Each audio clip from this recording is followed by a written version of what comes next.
Hello बच्चों, कैसे हैं आप? ठीक है। चलिए आज एक नई क्लास के साथ।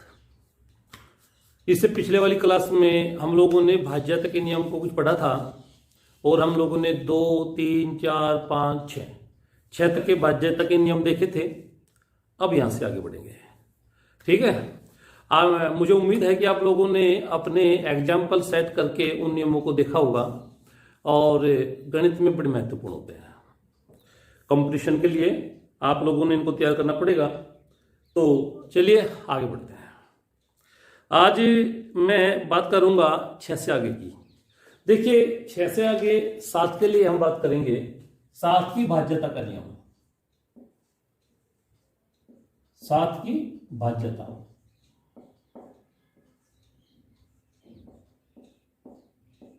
भाज्यता 7 की भाज्यता या तो 7 से भाज्यता, 7 से भाज्यता, 7 से भाज्यता, 7 से भाज्यता। देखिए 7 का कोई इस तरह का नियम नहीं बनता कि कंपटीशन के लिए आपने उसको तैयार करना पड़ेगा। इसमें क्या होता है, 7 से भाज्यता का मतलब है कोई सिंगल संख्या या संख्याओं का ग्रुप, कोई सिंगल संख्या या संख्याओं का ग्रुप जब 6 बार रिपीट हो तो 7 से विभाजित होता है। जैसे आप यहां पे करो 5 5, इसको लिखे 6 बार, या आप जो है मान लीजिए ये ग्रुप बना 66 66 66, ऐसा इसको आप 6 बार लिखें तो ये 7 से कटेगा। मैंने क्या कहा है, कोई सिंगल संख्या या संख्याओं का ग्रुप जब वो 6 बार रिपीट होता है तो वो 7 से विभाजित होता है। तो ऐसा ये कंपटीशन में कभी आते हुए नहीं देखा गया है। ठीक है। अतः इसको तैयार करने की कोई वो आवश्यकता हमें नहीं पड़ेगी। अब हम यहां से आगे बढ़ते हैं।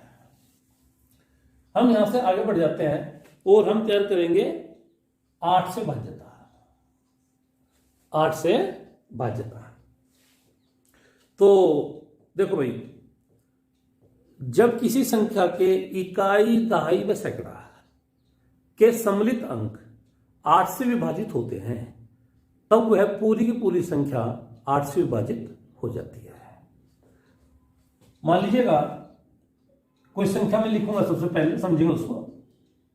3, 5, 6, 7, 2 ऐसा मैंने लिखा है। तो मैं क्या कह रहा हूं आपसे, जब किसी संख्या के इकाई, दहाई व सैकड़ा के सम्मिलित अंक 8 से विभाजित हो जाते हैं तब वह पूरी पूरी संख्या 8 से विभाजित हो जाती है। ठीक है ना। हाँ, इसमें बनेगा इकाई, इकाई, दहाई और सैकड़ा। इकाई, दहाई और सैकड़ा के सम्मिलित अंक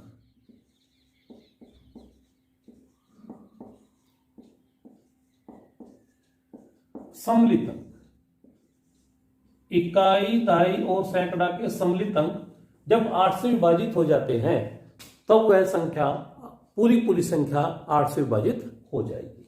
तो हमें इन तीनों को देखना है। आपने 4 का नियम तो पढ़ा था ना मेरे साथ में। 4 के नियम में क्या बात थी, जब इकाई और दहाई के, है ना, इसमें सैकड़ा तक आएंगे हम। इकाई, दहाई और सैकड़ा के सम्मिलित अंक जब 8 से विभाजित हो जाते हैं तब वह पूरी की पूरी संख्या ही 8 से विभाजित हो जाती है। अब आप इसमें देखें, इसमें उठाएंगे किसको, 6, 7, 2। हम देखेंगे 6, 7, 2, 672 8 से कटता है या नहीं कटता है। 672 8 से कटता है या नहीं कटता है। चलो जी, 8 8 64, आगे कितने बचे, 3, 2 उतार लो, 32 हो गया। 8 चौक 32, कट गया भाई। तो ये 8 से कट गया, तो इसका मतलब ये हो गया अब ये पूरी की पूरी संख्या ही 8 से विभाजित हो जाएगी। ये पूरी पूरी संख्या ही 8 से विभाजित हो जाएगी। अन्य देखें, 9, 2, 6, 3, 4, 5। हम इसमें देखेंगे ये 8 से कटेगी या नहीं कटेगी। तो केवल केवल इकाई, दहाई व सैकड़ा के ही अंकों को चेक करें।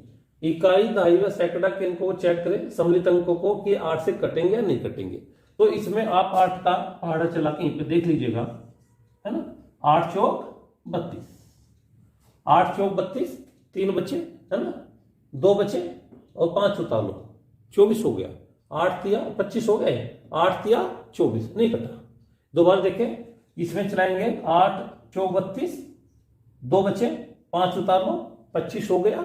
25 में 8 का पहाड़ा चलाएंगे तो नहीं चलता, ये नहीं कटता है, ठीक है ना। तो इसका मतलब ये हो गया, ये संख्या 8 से विभाजित नहीं होगी, ये 8 से विभाजित नहीं होगी। अन्य किसी संख्या में ट्राई करें, और कोई संख्या लेके देखो भाई, किसी और संख्या में चले। 3 7 5 6 2 3 ऐसा हम ले लेते हैं। हमने संख्या ली और हम चेक करेंगे कि ये संख्या 8 से कटेगी या नहीं कटेगी। तो इसमें इकाई, दहाई और सैकड़ा के इन तीनों को ले लीजिएगा, इन तीनों को ले लीजिएगा और इसको 8 से काट के देखिए।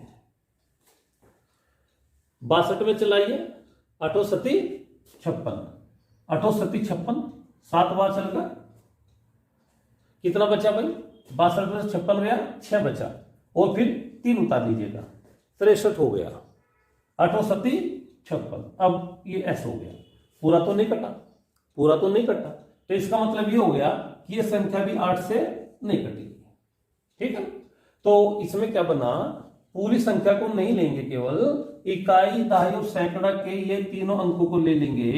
ये 8 से अगर कटता है तो आपकी पूरी पूरी संख्या ही 8 से विभाजित हो जाएगी, ठीक है ना। जैसे 4 के नियम में आपने देखा था कि उसमें इकाई और दहाई वाली बातों को आप ले रहे थे, इसमें सैकड़ा तक जाएंगे आप, इसमें आप जो है सैकड़ा तक जाएंगे। चलिए अब आगे बात करेंगे 9 से भाज्यता।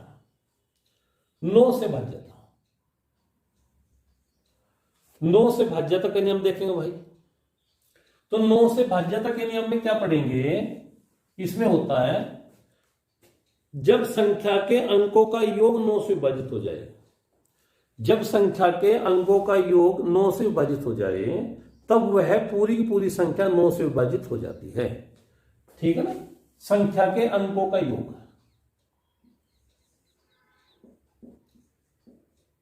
अंकों का योग, जब संख्या के अंकों का योग 9 से विभाजित हो जाए तो वह पूरी पूरी संख्या 9 से विभाजित हो जाती है। तो अंकों का योग करके देखेंगे, उसको 9 से काटेंगे, अगर वो कट गया तो पूरी पूरी संख्या ही 9 से कट जाएगी, 9 से विभाजित हो जाएगी। ऐसा यहां पे हम नियम को देखेंगे। चलिए कोई संख्या लिखते हैं भाई, 3 7 2 6 5, एक तो आपने लिखा, 8 1 6 2 4 3 ये लिखा है। एक हम लिखेंगे 6 3 9 5 और 4, ये हमने लिखा है। ऐसे हमने 3 संख्या लिखी है। अब हम इनका योग करेंगे, इनका योग करेंगे, 7 और 3 10, 2 12 और 6 18 और 5 30, इसका योग आया 23, इसका योग 23 आया। अब 23 को 9 से काटेंगे तो नहीं कटता, 23 9 से नहीं कटता। इसका मतलब ये हो गया ये संख्या भी 9 से नहीं कटेगी, 9 से विभाजित नहीं होगी। अगले वाले में देखें, 8 और 1 9 और 6 15 और 2 17 और 4 21 और 3 24, इसका योग 24 आया है। अब इसका योग 24 आया है तो 24 भी 9 से विभाजित नहीं होता। अब इसका मतलब ये हुआ कि ये संख्या भी 9 से विभाजित नहीं होगी। अंकों का योग 9 से विभाजित होना चाहिए। इसमें आएगा भाई 6 और 3 9 और 9 18 और 5 23 और 4 27, लो जी 27 आया है। 27 को देखें भाई, 27 जो है वो 9 से कट रहा है, 27 9 से कट रहा है। इसका मतलब ये हुआ कि ये संख्या 9 से विभाजित हो जाएगी। देखिए मैंने कहा है जब संख्या के अंकों का योग 9 से विभाजित होता है तो वह संख्या 9 से विभाजित हो जाएगी। जैसे 3 के नियम में आपने देखा था तीन के नियम में भी ये बात बनती थी कि जब संख्या के अंकों का योग 3 से विभाजित हो जाता है तो वह संख्या 3 से विभाजित हो जाती है। यहां 9 में भी इस तरह की बात है, जब संख्या के अंकों का योग 9 से विभाजित हो जाता है तो वह संख्या भी 9 से विभाजित हो जाती है। तो इसका मतलब हुआ इसके अंकों का योग जो किया वो 27 आया है और 27 जो है वो 9 से विभाजित हो रहा है, तो इसका मतलब हो गया ये संख्या भी 9 से विभाजित हो जाएगी। ठीक है, ये हुआ 9 का नियम। अब 10 के नियम में तो कुछ बड़ी बात है नहीं भाई, हम 10 के नियम पे चलेंगे। 10 के नियम पे चलेंगे और इसमें क्या पढ़ेंगे भैया, ये होता है कि जब संख्या का इकाई में 0 हो, संख्या के इकाई में अगर 0 है तो वह संख्या 10 से विभाजित हो जाएगी। ये तो सीधी सी बात है ना। इकाई में 0 होना चाहिए, इकाई अंक 0 होना चाहिए। अगर संख्या का इकाई अंक 0 है तो वह संख्या जो है 10 से विभाजित हो जाती है। ये तो सामान्य से नियम बन गया आपका, बिल्कुल ही ठीक है ना। चलिए अब 11 से विभाज्यता में चलेंगे। 11 से विभाज्यता, 11 से विभाज्यता। देखिए 11 के नियम को थोड़ा सा देखेगा, ये एक टाइट नियम है। 11 का नियम होता है कोई संख्या है आपके पास, उस संख्या में सम स्थान के अंकों का योग करेंगे और विषम स्थान के अंकों का योग करेंगे। मैंने क्या कहा, सम स्थान के अंकों का योग करेंगे और विषम स्थान के अंकों का योग करेंगे, ऐसा करेंगे। फिर जो हमारे पास 2 योग आए हैं उनको माइनस करेंगे, घटाएंगे।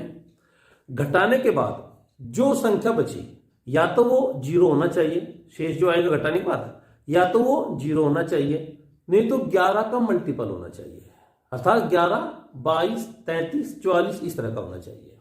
मैंने क्या कहा उसको समझिए। समस्थान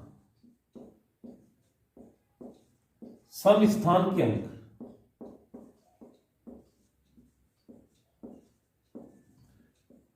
और विषम स्थान के अंक,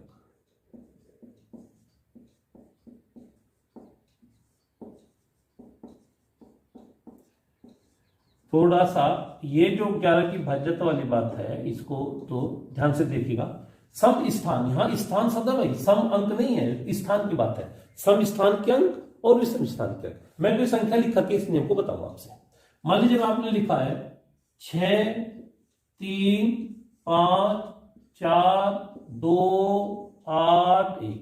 मैंने खुला खुला सा लिखा है ताकि ये बात आप समझ लेंगे। ये हमारे पास ये संख्या है, इसको संख्या मानिए। अब सम स्थान के अंकों को देखें, विषम स्थान के अंकों को देखें। सम स्थान, सम संख्या कौन सी होती है, जो 2 से विभाजित होती है, ठीक है। अर्थात 2, 4, 6, 8, 10, 12 ऐसे स्थानों पर लिखे अंकों को। सम स्थान पर लिखे अंकों को देखें, जैसे यहां पे क्या है, दूसरा स्थान सम स्थान है, चौथा स्थान सम स्थान है, छठा स्थान सम स्थान है। सम स्थान के अंकों को देखेंगे तो भाई इनका योग करेंगे, सम स्थान के अंकों का योग करेंगे, उसके बाद विषम स्थान के अंकों का योग करेंगे।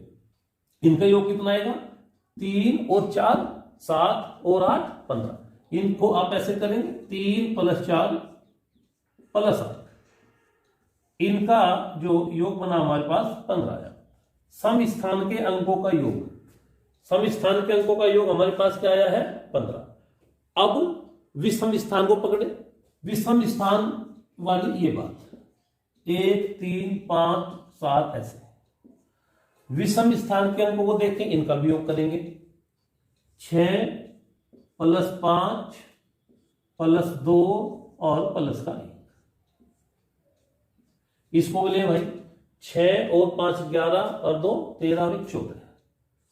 सम स्थान के अंकों का योग किया और विषम स्थान के अंकों का योग किया। ये सम स्थान के अंकों का योग हुआ और ये विषम स्थान के अंकों का योग हुआ। अब आप इनको माइनस करें, इनको घटाएं। घटाने के बाद यहां पे 1 बचा है, यहां पर 1 बचा है। अब नियम क्या है, या तो यहां पे बचे 0 0, नहीं तो 11 का मल्टीपल। 11 का मल्टीपल जैसे 11 22 33 44 इस तरह की संख्या 11 का पहाड़ा जहां तक जाता है। तो ऐसा कुछ बनेगा। अगर ऐसा आ गया तो यह संख्या जो है 11 से पूरी पूरी कट जाएगी। ठीक है ना, दोबारा समझे बात। कोई हमारे पास संख्या बनी, हमने एक संख्या ये उतारी, हमने देख रहा है कि ये संख्या 11 से विभाजित होगी अथवा नहीं होगी। तो इसके लिए हम क्या काम करेंगे, सम स्थान के अंकों को जोड़ेंगे। सम स्थान दूसरे स्थान पर, चौथे स्थान पर, छठे स्थान पर, आठवें स्थान पर जो अंक लिखे हुए हैं आप उनको प्लस करेंगे, और विषम स्थान पर जो अंक लिखे हुए हैं उनको भी प्लस करेंगे। ऐसा करने के बाद इनको घटाएंगे, माइनस करेंगे। जो ये माइनस करके जो आया है, अगर ये आ जाए 0 या फिर 11, 22, 33, 44, 55 था 11 का पहाड़ा, तो अगर ऐसा हमें प्राप्त हो जाए तो संख्या जो है, जो संख्या हमारी मूल संख्या है, ये संख्या 11 से पूरी पूरी विभाजित हो जाएगी। ऐसा ये नियम बनता है। ठीक है, मैं किसी दूसरे क्वेश्चन पे इसको आजमाइश करूंगा।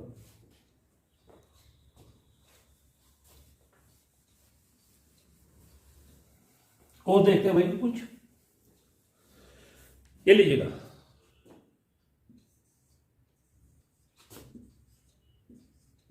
ऐसा लिख लिया। ये एक संख्या है भाई, ये एक संख्या है। दूर दूर तो मैं इसलिए लिख रहा हूं ये अंकों को ताकि हम समझ लेंगे। सम स्थान भी सम स्थान, तो सम स्थान के अंक को देखे भाई, सम स्थान पे ये लिखा हुआ है, ये लिखा हुआ है और ये लिखा हुआ है। दूसरा स्थान, चौथा स्थान और छठा स्थान। तो सम स्थान के अंकों का जोड़ जो हम करें, देखिए कितना आएगा, 2 और 5 7 और 5 12 है। सम स्थान के अंकों का योग 12 आया है। सम स्थान के को योग 12 आया है। ऐसे ही विषम स्थान के अंकों का योग करेंगे, विषम स्थान के अंकों का योग करेंगे। यहां पे 5 है, 6 और 1, 5 और 6 11 और 1 12। लो जी, तो विषम स्थान के अंकों का योग भी 12 ही आ गया। आपने सम स्थान के अंकों को प्लस किया, इनको प्लस किया, और बाकी जो है वो विषम स्थान के अंक बैठेंगे उनको प्लस किया। फिर आप इनको घटा दीजिए तो ये आ गया 0, ये आ गया 0। और ऐसे ही तो हमारा नियम था कि अगर वो 0 आए या 11, 22, 33 अथवा 11 का मल्टीपल आए, ऐसा अगर आ जाता है तो जो हमारी संख्या है जो हमने उतारी है वो संख्या 11 से पूरी पूरी कट जाएगी, 11 से विभाजित हो जाएगी।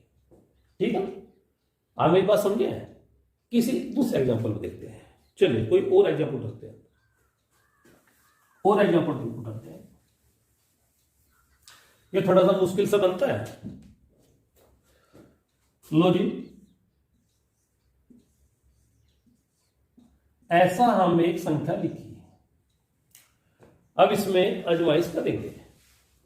तो सम स्थान पे 0 लिखा हुआ है, 5 लिखा हुआ है और 2 लिखा हुआ है। सम स्थान, चलो जिनको प्लस करें, 0, 5 और 2 7, ये 7 हो गया। सम स्थान पे जो अंक है उनका जोड़ कितना आया है, 7 आया है। सम स्थान के अंकों का योग आया है 7। और विषम स्थान की बात करें, 1 लिखा हुआ है, 8 लिखा हुआ है और 9 लिखा हुआ है। 1 और 8 9 और 9 18, ये हो गया 18। विषम स्थान के अंकों का योग हम किया तो कितना बना भाई, वो बना है 18। ये लीजिएगा, सम स्थान के अंकों का योग करेंगे तो सम स्थान पे 0, 5 और 2, 5 और 2 7 ही आया हमारे पास। और विषम स्थान के अंकों का योग करेंगे तो 1 और 8 9 और 9 18 हमारे पास आया। अब इनको घटाएंगे, घटाने का मतलब बड़े में से छोटा ही घटाना है, बड़े में से छोटा ही घटाना है। तो आप जो है 18 में से 7 घटा दो तो कितना बचेगा, 11 बचा है। लो जी, ये भी बात बन गई है, 18 में से 7 गया 11, अब ये हमारे पास 11 आया है। और यही तो नियम में था कि या तो 0 आए नहीं तो 11 आए, या 11 के पहाड़े वाली बात आ जाए। तो ऐसी स्थिति में वो जो हमारी संख्या है वो संख्या जो है 11 से पूरी पूरी विभाजित हो जाएगी। तो ये नियम यहाँ पे पास हो जाता है। ठीक है, तो मुझे उम्मीद है कि आप इसको समझ चुके होंगे। ये थोड़ा सा मुश्किल बनता है लेकिन फिर भी समझ में आ जाता है। ठीक है, तो ये है।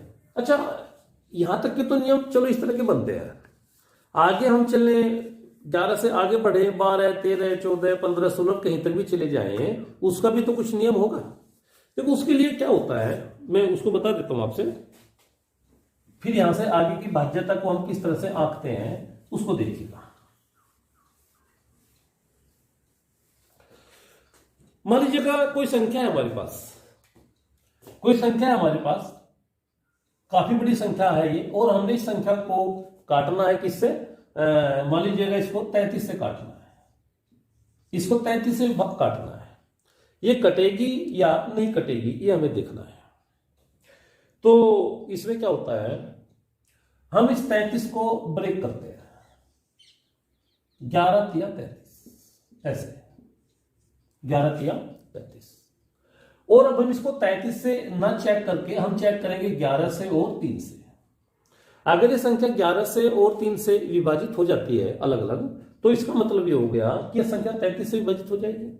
ठीक है, अर्थात नियम ये बना है, अगर कोई संख्या, ये संख्या है, हम इसको 33 से काटते हैं, अगर ये अपने इसके 33 के फैक्टर से भी कटती है, ठीक है ना, हाँ 33 के फैक्टर से भी कटती है, तो इसका मतलब ये हो गया कि ये संख्या 33 से भी कट जाएगी।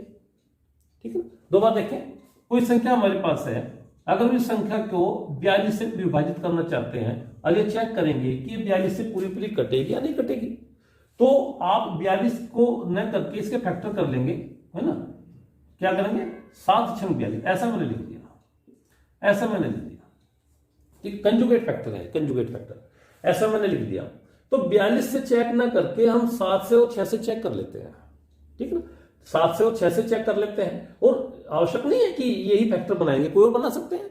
आप 2 गुना 21 कर सकते हैं, 2 से 21 से चेक कर ले कि 21 का नियम फिर बड़ा टाइट बैठेगा, है ना। और यहाँ पे मैं आपसे बता दूंगा, आप अगर 6 से बचना चाहते हैं, वैसे भी 6 के नियम पे 2 गुना 3 आता है ना, 6 के नियम में आपने पढ़ा था 2 गुना 3 आता है, तो 7, 2 और 3 से चेक कर लो, ठीक है। अगर ये संख्या 7 से, 2 से और 3 से, तीनों से कटती है, तो इसका मतलब ये 42 से कटेगी। और यहाँ पे आप अपनी सुविधा के अनुसार सबसे पहले क्या देखा करते हैं, पहले 2 वाली बात देख लिया करते हैं, आसान पड़ेगा। 2 से कट गई, फिर 3 वाली बात देख लो, उसके बाद 7 वाली बात देख लो। जैसे यहां सबसे पहले 3 वाली बात देखना, अगर 3 से विभाजित होती है तो फिर 11 का नियम देख लेना, ठीक है, सबसे कटनी चाहिए, इससे भी, इससे भी, इससे भी, है, इससे भी कटे, इससे भी कटे। तो इसका मतलब है कि यह संख्या अपने इससे 42 और 33 से भी कट जाएगी। हमारे पास कोई संख्या है, हमारे पास कोई संख्या है, अब हमने संख्या जो है 63 से काटनी है, 63 से काटनी है, तो 63 से काटने के लिए 63 के फैक्टर कर लो भाई, 63 के फैक्टर कर लो, 9 7 63, ये लो, ऐसा हमने चेक कर लिया, ठीक है ना। अगर ये 9 से भी कटती है और 7 से भी कटती है, तो इसका मतलब ये 63 से कट जाएगी, ऐसा हम देख लेते हैं। मैं किसी संख्या में आजमाइश करके देखता हूं, ठीक है, उसको देखें।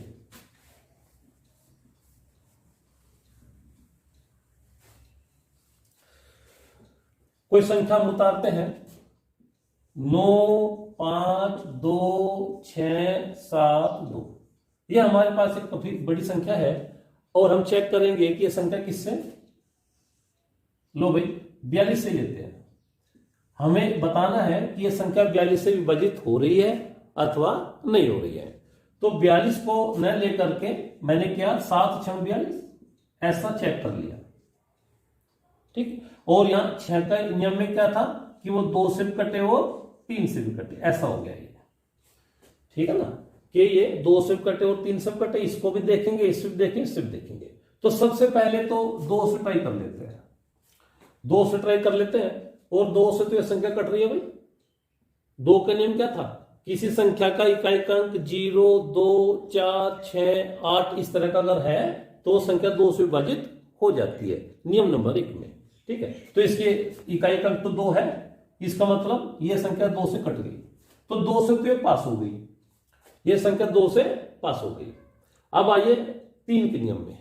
3 का नियम आपने पढ़ा कि संख्या के अंकों का योग 3 से कटना चाहिए, संख्या के अंकों का योग 3 से कटना चाहिए। अभी अंकों का योग में आप देखेंगे, इनका योग करने के बाद देखेंगे 9 और 5 14, 2 16 और 6 22 और 7 29 और 2 31, इनका योग है 31, और 31 तो 3 से नहीं कटता जी, 31 3 से नहीं कटता, तो इसका मतलब ये संख्या भी 3 से नहीं कटेगी। बस यहां रुक जाइए, यहां पे स्टॉप ले लेंगे, ठीक है। सबसे कटना चाहिए, ये 2 से तो कट गई लेकिन 3 से नहीं कटी। अब आप यहाँ पे स्टॉप ले लीजिएगा, आगे जरूरत नहीं हमें पढ़ने की, 7 के नियम 7 पे नहीं जाएंगे हम। अरे 7 का कोई इस तरह का नियम मैंने पता नहीं होता है, संख्या अथवा संख्या का ग्रुप जब 6 बार रिपीट होता है तो वही संख्या 7 से कटा करती है। तो फिर हमें यहां तक जाने की जरूरत ही नहीं पड़ी, हम तो देख लिया कि 3 से तो नहीं कट रही है, अब इसका मतलब ये 42 से भी नहीं कटेगी। ऐसा हम यहाँ पे चेक कर लेते हैं, ठीक है भाई। कितनी बड़ी संख्या हो, अगर वो हमें कहेगा कि भाई ये इसे कट रही है नहीं कट रही है, तो उसके फैक्टर करके देख लेंगे, और अगर अपने फैक्टर से कट रही है तो इसका मतलब संख्या कंबाइंड से भी कट जाएगी, ठीक। तो ये थे मेरे भाज्यता के नियम। अब क्या करेंगे हम आगे, कुछ क्वेश्चन यहां पे लेंगे, ठीक है ना। नेक्स्ट क्लास में जब हम पढ़ेंगे तो मैं यहाँ पे एक प्रैक्टिस के तौर पर क्वेश्चन लूंगा और उनको बहुत ही शॉर्ट विधि से हल करने के नियम आपसे समझाऊंगा, ठीक है ना। क्वेश्चन भले ही कितना लंबा क्यों ना हो, हम इस तरह से चलेंगे कि हमारा क्वेश्चन जो है वही हल हो जाए क्वेश्चन पेपर के ऊपर जहां वो लिखा हुआ है, ठीक। बिल्कुल भी हमें आगे रफ में जाने की जरूरत ना पड़े, और इतनी योग्यता हम जुटा भी लेंगे, ठीक है। तो मैंने अभी कुछ क्लासों में जो नियम आप लोगों से बताए हैं, भाग के, प्लस के, माइनस के, गुना के, आप एक बार उन सबको देखेंगे और नेक्स्ट क्लास में हम लोग करेंगे क्वेश्चन हल, ठीक। और बिल्कुल बहुत सूक्ष्म तरीके से क्वेश्चन हल करने का तरीका सीख लेंगे, ऐसा हमारा विश्वास है। बस आप हमारा साथ दें।